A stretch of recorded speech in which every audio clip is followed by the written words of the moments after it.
mana variabel itu variabel tunggal, kemudian yang kedua itu sebenarnya antara yang kedua dengan yang ketiga sama ya, hanya rumusnya saja yang berbeda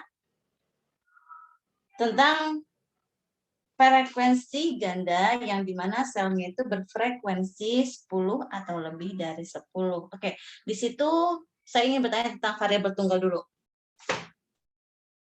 Itu kalau kamu lihat di variabel tunggal, oke, di sana ada yang namanya frekuensi observasi, ada juga frekuensi teoritis.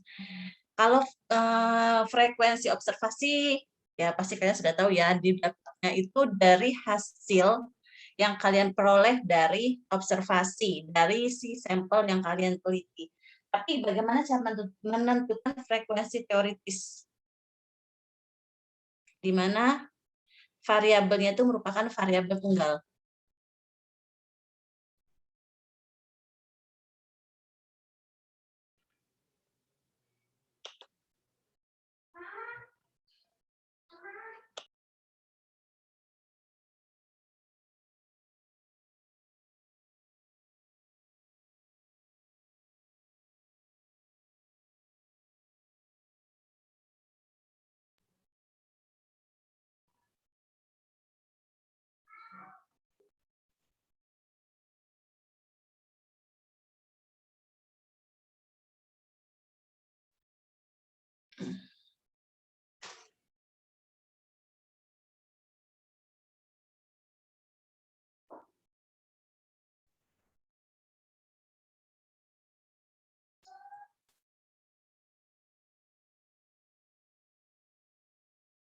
Oke, bagaimana?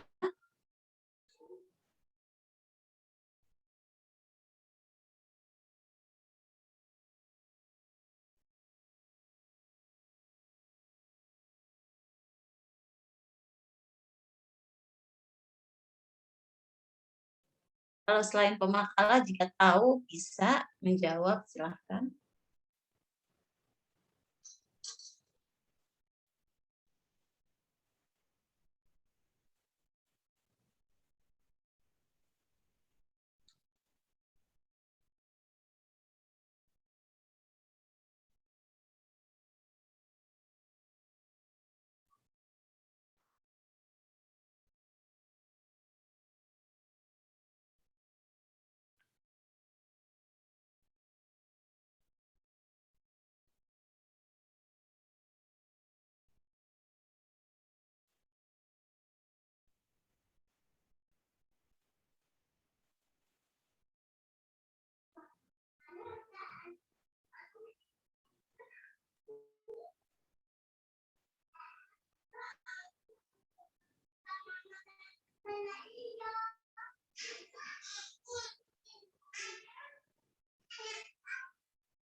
Oke, bagaimana?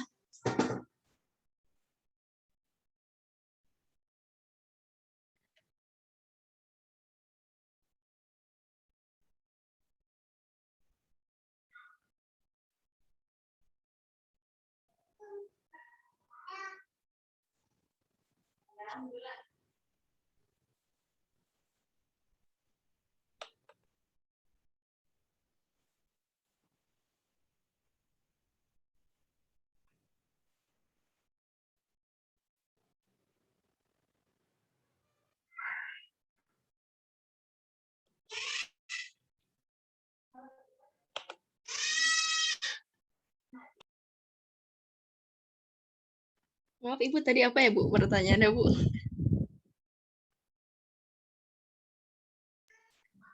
Oke, sebentar.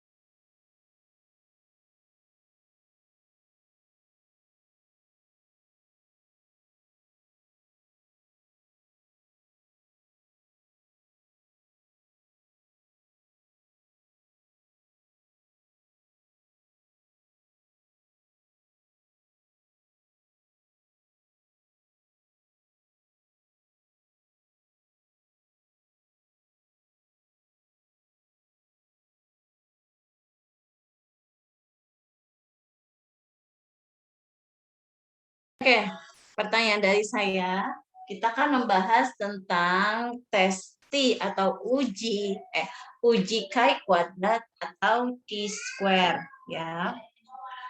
Nah, yang sedang Kak Pemakala bahas hari ini itu adalah penggunaan tes chi kuadrat atau chi square, di mana yang pertama itu adalah frekuensi dengan variabel tunggal. Ya, yang kedua itu dengan frekuensi di mana variabelnya itu berupa variabel ganda, tetapi di mana selnya itu bernilai 10 atau lebih dari 10. Ya. Seperti yang pemakala atau teman-teman ketahui, di situ ada yang namanya frekuensi observasi dan ada yang namanya frekuensi teoritis. Di mana kalau frekuensi observasi itu didapat dari ketika peneliti melakukan penelitian. Ya, atau ketika kalian melakukan penelitian ke suatu tempat, kemudian hasil angket yang kalian peroleh itu apa? Nah, itu dimasukkan ke frekuensi observasi.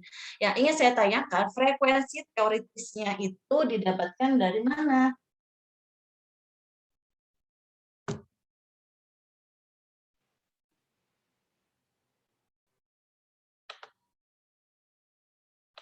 Di sini saya share screen punya pemakalah hari ini. Nih, di sini ada pendapat staf pengajar. Tadi pakai HP ya, share screen-nya, atau pakai laptop? Ibu pakai HP.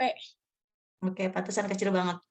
Oke, di sini ada ada 4 pendapat dari staf pengajar, di mana yang pendapat pertama itu adalah SKS lebih baik daripada sistem lama.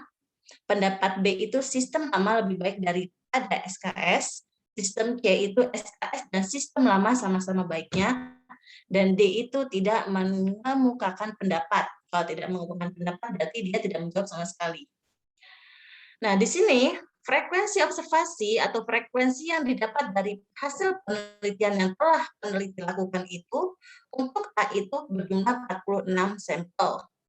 Untuk pilihan B itu ada 27 sampel, pilihan C itu ada 20 sampel, dan untuk pilihan D itu ada 7 sampel, di mana ketika dijumlahkan, ternyata sampel yang diteliti itu adalah 100.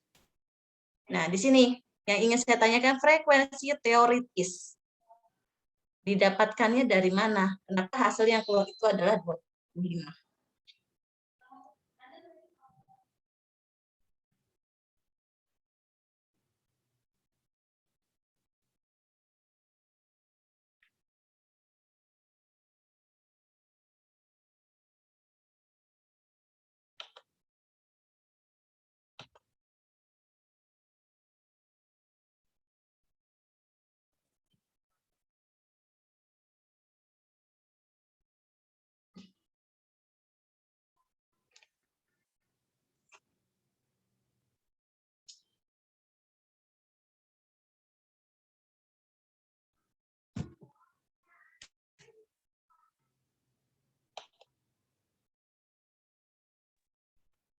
Karena itu ada 4 kali ya, Bu ya. Jadinya 100 dibagi 4 jadi 25. Gitu bukan, Bu? Oke.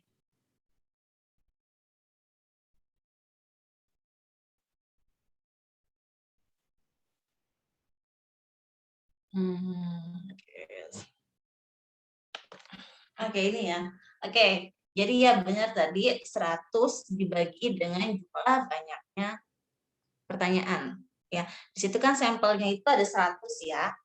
Itu sampelnya ada 100, kemudian alternatif jawabannya itu ada 4. Ya, oleh karenanya jadi 100 dibagi 4 itu hasilnya adalah 25. Ya. Jadi masing-masing itu semuanya harus sama. Ya, untuk frekuensi teoritis hasilnya itu harus sama. Dan jumlah N-nya pun juga atau jumlah skor, total skornya itu juga pun harus sama 100. Ya. Kemudian di halaman 365 itu juga ada ya. Kita ingin mengobservasi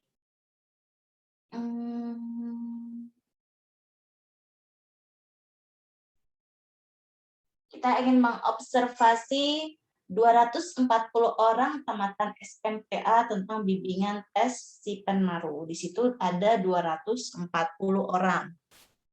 Ya, dengan alternatif jawaban itu, yang pertama bagi saya bimbingan tes mempunyai arti dan manfaat yang besar. Kemudian yang B itu mengikuti atau tidak mengikuti bimbingan tes bagi saya sama saja. Sedangkan yang ketiga itu adalah saya tidak dapat mengemukakan pendapat. Ya, di situ yang menjawab pilihan A itu ada 90 orang, pilihan B-nya itu ada 85 orang, pilihan C-nya itu ada 65 orang. Dengan total sampel ada 240 orang. Ya. Karena pilihannya hanya ada 3, jadi 240 dibagi 3, hasilnya itu adalah 80. Jadi frekuensi teoritis untuk pilihan jawaban A, B, C itu adalah 80. Seperti itu. Oke, sampai sini nggak bingung ya?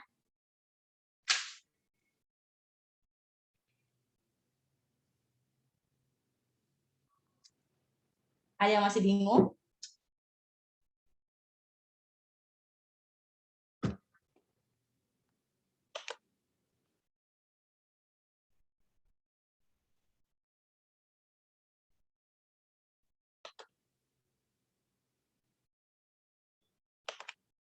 Ya Allah, sudah paham, Bu.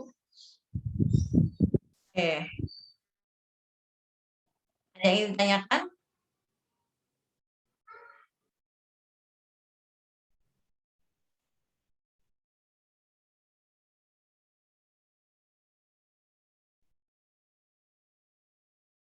Terkait materi kita?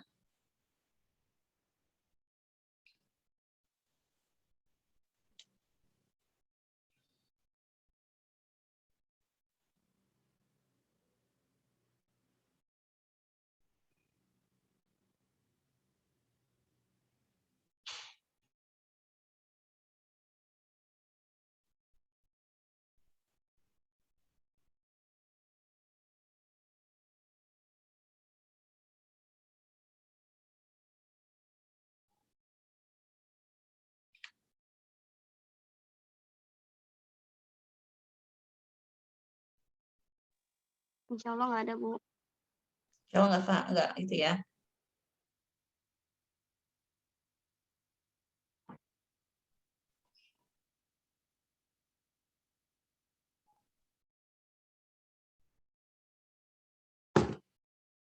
Oke, kalau sudah berarti kita pindah ke tes kayak kuadrat di mana variabelnya itu berupa variabel ganda yang di mana selnya itu berfrekuensi 10 atau lebih dari 10.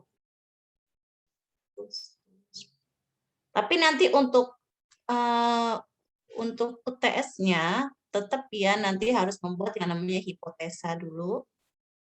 Sama seperti yang dahulu, membuat hipotesa, kemudian nanti memasukkan variabel-variabelnya, kemudian memasukkan rumusnya dan seterusnya, kemudian langkah terakhir itu adalah membuat kesimpulan. Oke. Tetapi untuk yang peta korelasi itu nggak perlu peta korelasi.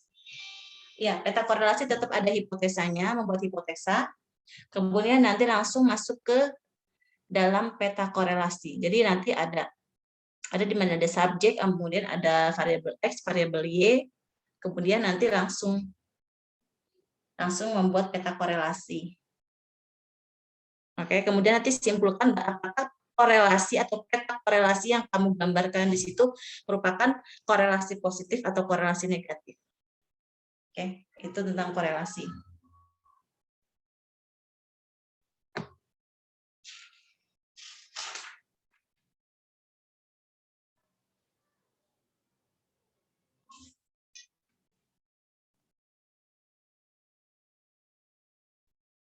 Oke, kemudian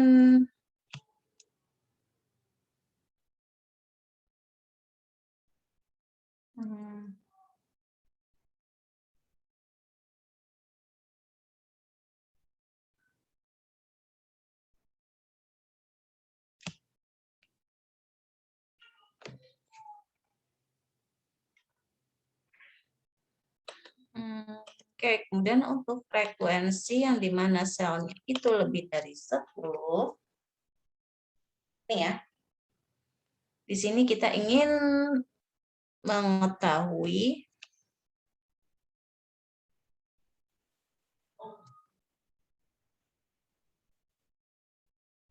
ini aja digampangan A, B, C, A, B, C. Kita ingin mengasumsi berdasarkan tabel di bawah ini terdapat dua golongan PNS yang berbeda golongan ya, di mana ada golongan 2 dan ada juga golongan 3, di mana apakah dia setuju mengenai kebijakan pemotongan gaji yang dilakukan pada setiap bulan untuk keperluan asuransi pensiun. Oke, kalau di sini gampangnya kita pakai rumusnya tuh A, B, C, A, B, C, D. Sini yang harus diperhatikan itu adalah kita hitungnya ke samping dulu, menentukan AB atau 1-2-nya itu dari ke samping dulu ya. Dari atas dulu. Di mana pegawai golongan 3 ke atas itu yang menjawab setuju itu ada 15, kita asumsikan dia itu adalah A. Dengan sikap dengan golongan 3 ke atas yang menjawab tidak setuju itu B. Kemudian golongan 2 ke bawah itu yang menjawab setuju itu C. Golongan 2 ke bawah yang menjawab tidak setuju itu D. Jadi jangan dibalik-balik ya. Karena ini nanti mempengaruhi hasil atau perhitungan. Ya. Kemudian di mana di bawah ini 55 ini dia itu merupakan CM. Kemudian samping di sini itu adalah RM. Ada yang ingat nggak CM, RM itu apa?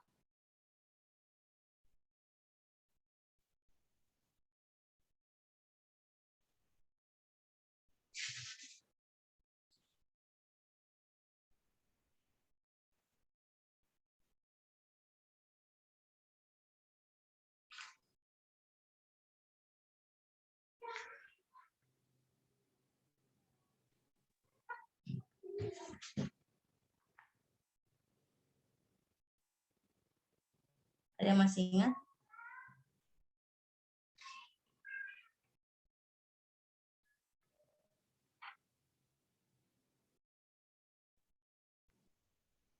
Kalau lupa nanti cari sendiri, coba dibuka lagi di bagian tes T dan tes kayak kuadrat. Oke, nah yang di dalam kolom ini itu merupakan yang disebut namanya apa tadi?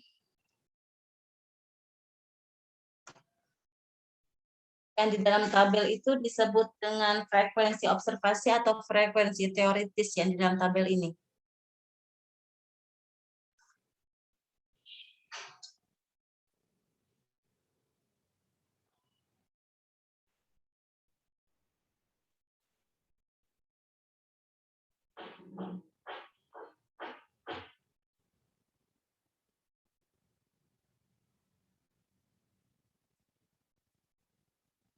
Oke, yang di dalam sini frekuensi observasi atau frekuensi teoritis.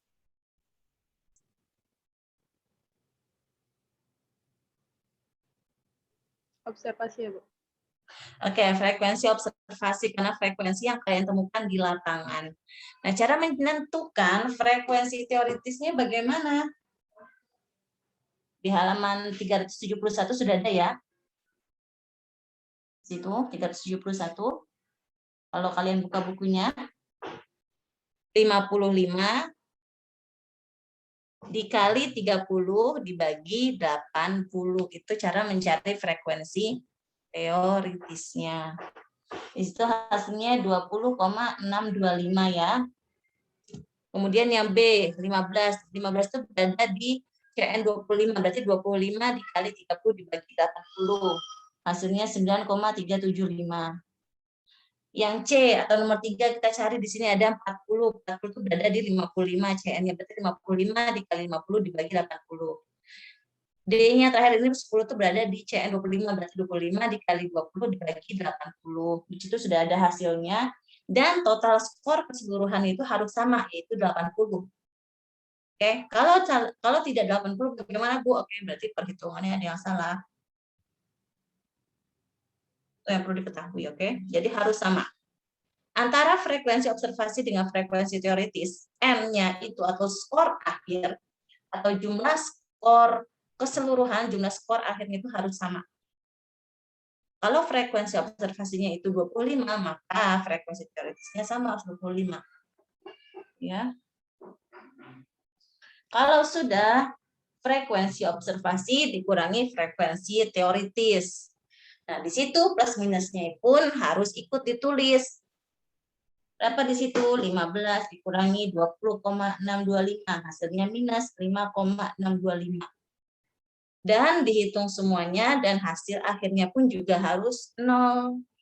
Kalau 0 bagaimana, Bu? Kalau tidak 0 berarti ada yang salah. Itu.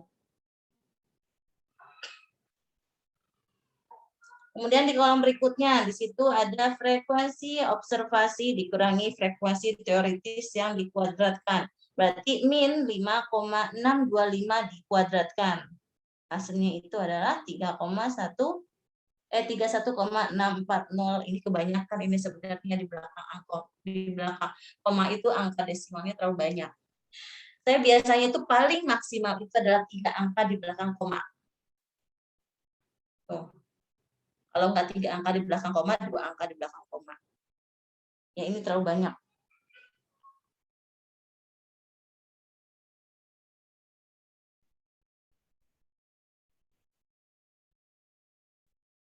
Kalau sudah di kolom terakhir itu ada 31,640625 dibagi 20,625, hasilnya itu adalah 1,5341. Tuh, mudah kan? Jadi nggak usah pakai rumus terlalu banyak, ya. Karena ya rumusnya ya seperti itu.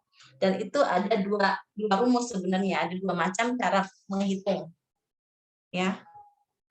Ada yang begini, kita langsung masukin aja rumusnya, N dikali A dikali D dikurangi B dikali C kemudian dikuadratkan dibagi A ditambah B dikali C ditambah D ditambah dikali A ditambah C dikali B ditambah D. Ada rumus yang seperti itu. Ada juga yang dengan kolom yang tadi saya jelaskan. Kita harus mencari frekuensi teoritisnya.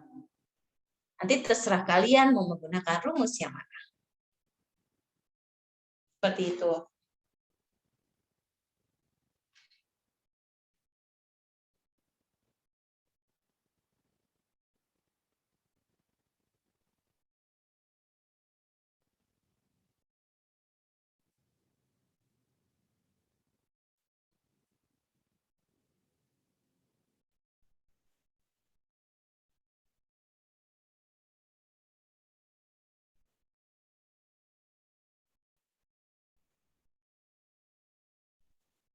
Dan nanti harus berkonsultasi juga dengan tabel Chi kuadrat. Itu ada di belakang ya. Masih ingat kan ya caranya seperti apa? Seperti itu. Kalian bisa baca sendiri. Pokoknya tes Chi kuadrat itu yang paling mudah karena dia tidak menggunakan rumus yang terlalu banyak dan cara perhitungannya pun tergolong lebih simpel dibandingkan dengan rumus sebelumnya ya.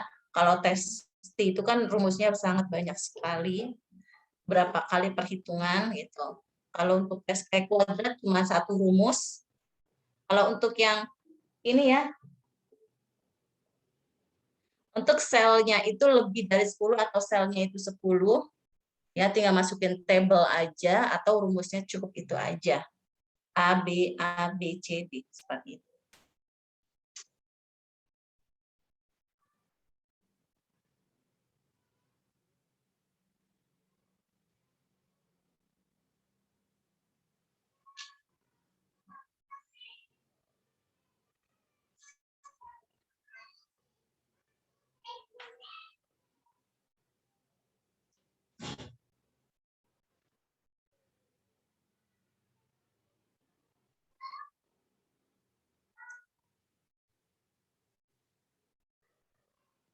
Tadi yang selnya itu kurang dari 10 dibahas tidak sih?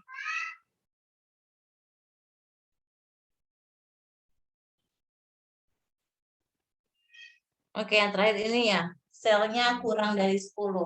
Maksudnya kurang dari 10 apa? Di dalam tabel itu ada yang angkanya tidak sampai 10. Di sini nggak ada tabelnya ya.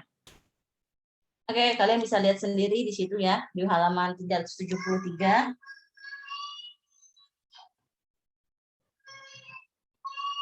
Ada 50 orang siswi SMTA dan 30 orang siswa SMTA terhadap pertanyaan atau ajakan untuk membentuk catur warga. Ya. Di situ ada siswa-siswi, statusnya itu siswa-siswi dengan jawabannya itu setuju dan tidak setuju. Ya, dengan pilihan jawaban untuk siswi yang 50 orang itu ya, 42 menjawab setuju, tidak setujunya itu ada 8 orang. Berarti kalau 8 itu kan kurang dari 10 ya. Kemudian untuk siswanya yang setuju untuk membentuk catur warga itu ada 9 orang yang setuju dan tidak setujunya itu ada 21 orang. Nah, seperti itu.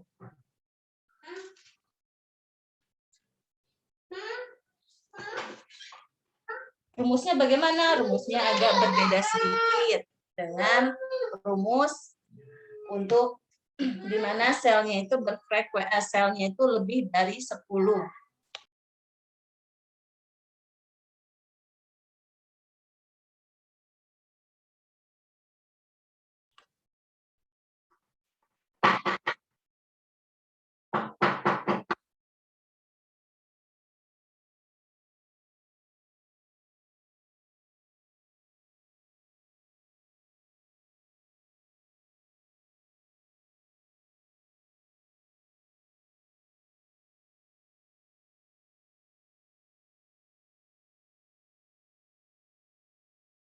Oke, di situ rumusnya X kuadratnya maksudnya K kuadrat ya.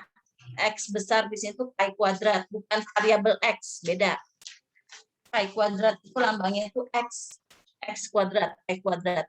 Sama dengan N dikali AD dikurangi BC dikurangi N dikali 2. Kemudian N dibagi 2, kemudian dikuadratkan. Dibagi A ditambah B, dikali C ditambah D, dikali A ditambah C, dikali B ditambah D. Ini rumusnya udah dimasukin semua ya. Hasil K kuadratnya itu adalah 21,38. Seperti yang sudah saya sampaikan kemarin, perbedaannya antara korelasi dengan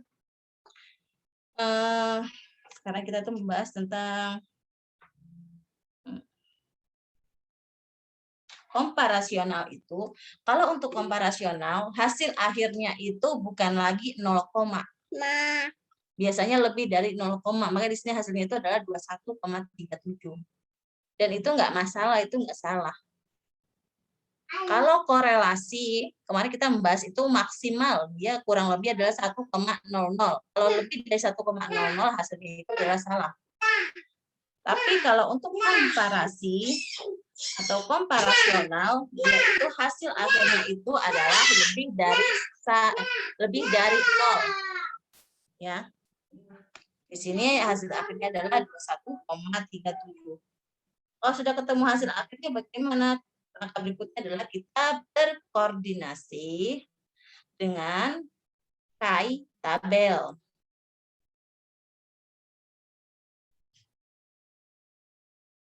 Dihitungnya itu per tabel ya, per tabel.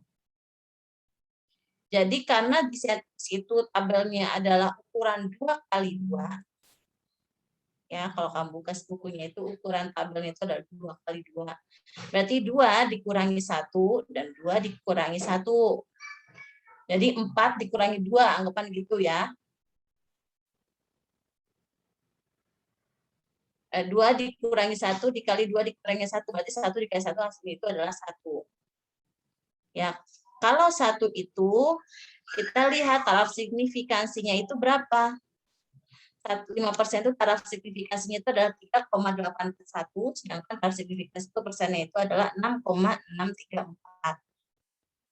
Nah, karena Chi kuadrat hitung yang kita temukan itu adalah 21,37, berarti Chi kuadrat hitung lebih besar dibandingkan Chi kuadrat tabel.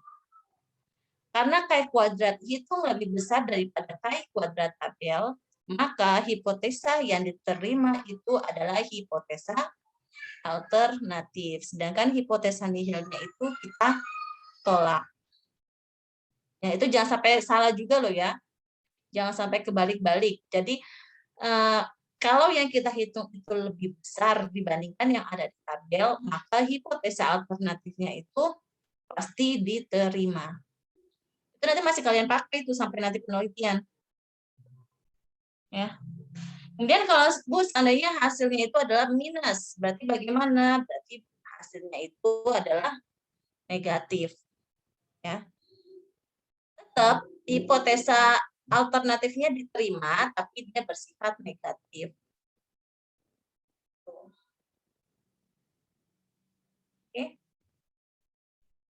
Oke, sampai sini ada yang ingin ditanyakan atau sudah paham semua?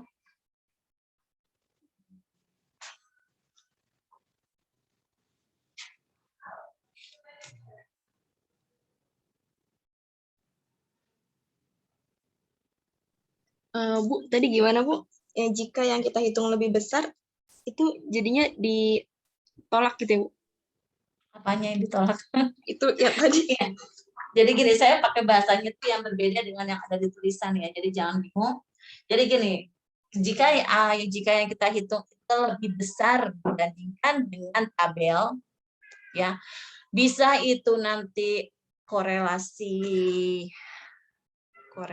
produk momen, bisa nanti korelasi tata jenjang, atau sekarang kita membahas tentang testi, kemarin kita membahas tentang testi atau tentang tes Chi kuadrat.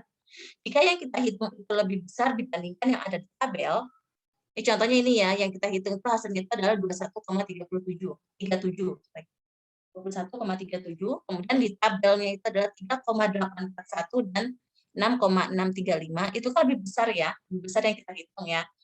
Kalau seperti itu, otomatis hipotesa alternatifnya itu diterima. Sedangkan hipotesa nihilnya itu ditolak. Seperti itu. Tetapi jika yang kita hitung itu lebih kecil dibandingkan dengan yang ada di tabel, angka yang ada di tabel, maka yang diterima itu adalah hipotesa nihilnya, sedangkan hipotesa alternatifnya itu ditolak.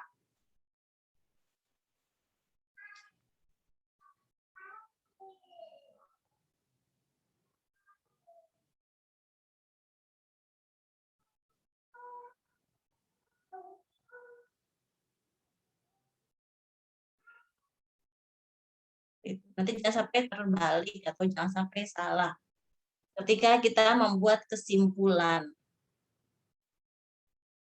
Jadi kesimpulannya itu bukan kalimat seperti ini ya. Dari perhitungan di atas dapat disimpulkan bahwa hipotesa alternatif diterima, sedangkan hipotesa nihilnya ditolak. Itu bukan kesimpulan, itu merupakan jawaban dari hasil dari hipotesa. Kesimpulan itu merupakan gambaran dari angka yang sudah kamu temukan. Di sini disimpulkan bahwa kecenderungan pendapat para siswa dan siswi SMPA yang menjawab setuju terhadap ajakan untuk membentuk catur warga, maka dalam rangka bermasyarakat NKKBS di kalangan para remaja tampaknya tidak ada masalah yang berarti. Itu kesimpulannya. Atau kesimpulan yang bisa kita peroleh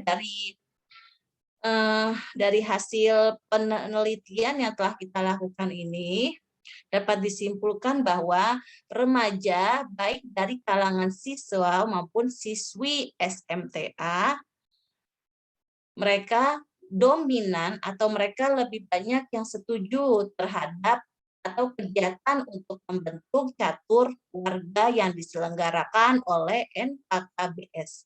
Itu kesimpulan. Bisa disimpulkan juga seperti itu. Ya. Jadi kesimpulan itu bukanlah jawaban dari apakah hipotesa yang kamu terima atau apakah hipotesa nihil atau alternatif yang diterima itu bukan kesimpulan. Itu bukan kesimpulan. Kesimpulan itu merupakan jawaban. Ini jadi gimana ini digambarkannya seperti apa? 21,37 itu angka yang cukup besar. Berarti dapat disimpulkan seperti tadi. Bahwa banyaknya siswa-siswi yang setuju terhadap pembentukan catur warga yang diselenggarakan oleh masyarakat NKKBS dan seterusnya. Itu merupakan hasil dari kesimpulan. Oke. Sampai sini ada yang ingin ditanyakan?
Oke. Ada yang ditanyakan terkait materi kita di sore hari ini? Insya Allah Bu sudah tidak ada. Jauh nggak ada ya, tinggal difahami aja. Ntar mungkin gitu ya, di mimpi ketemu, kemudian oh ya paham gitu, tiba-tiba alhamdulillah. Kan ada orang yang seperti itu ya, nunggu berapa hari dulu, terus dibaca lagi baru, oh iya baru paham gitu.